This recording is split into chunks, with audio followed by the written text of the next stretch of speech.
Hello, last వీడియోలో multigrain chapati ఎలా చేసుకోవాలో చూపిస్తా అన్నాను కదా. ఇదిగోండి, పిండి అయితే పట్టించుకొని వచ్చాను. ఇందులో 2 కప్స్ వరకు నేనైతే పిండి తీసుకున్నాను. 2 కప్స్కి కొద్దిగా సాల్ట్ అయితే యాడ్ చేసుకున్నాను. ఒక 1 టీ స్పూన్ వరకు యాడ్ చేసుకోవచ్చు. ఇందులో అన్నీ ఉంటాయి కాబట్టి కొంచెం సాల్ట్ ఎక్కువనే పడుతుంది. నార్మల్ చపాతీ పిండి కంటే కొంచెం ఎక్కువసేపు కలుపుకోవాలి. ఇది మంచిగా గట్టిగా స్మూత్గా వచ్చేలాగా కలుపుకోవాలన్నమాట.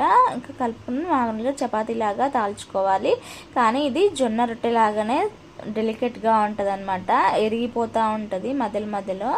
ఎక్కువ మళ్ళీ మడుచుకోకుండా నార్మల్గా తాల్చుకోవాలి, జొన్న రొట్టెలాగానే సేమ్ ఇదంతా.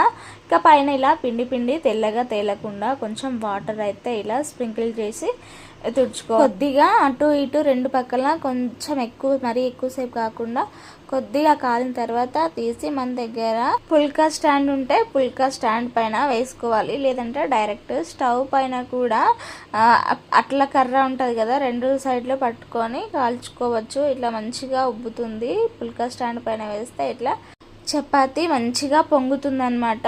ఫస్ట్ సెకండ్ అంతా పొంగలేదు, కానీ తర్వాత అయితే చాలా బాగా పొంగినాయి. టేస్ట్ కూడా చాలా బాగుంది.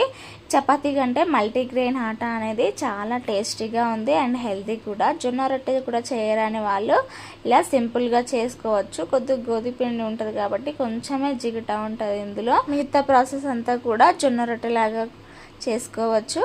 ఇంకా రోటీ కంప్లీట్ అయిపోయింది. ఇంకో రోటీ వేసాను. వీడియో నచ్చితే ప్లీజ్ లైక్ అండ్ సబ్స్క్రైబ్.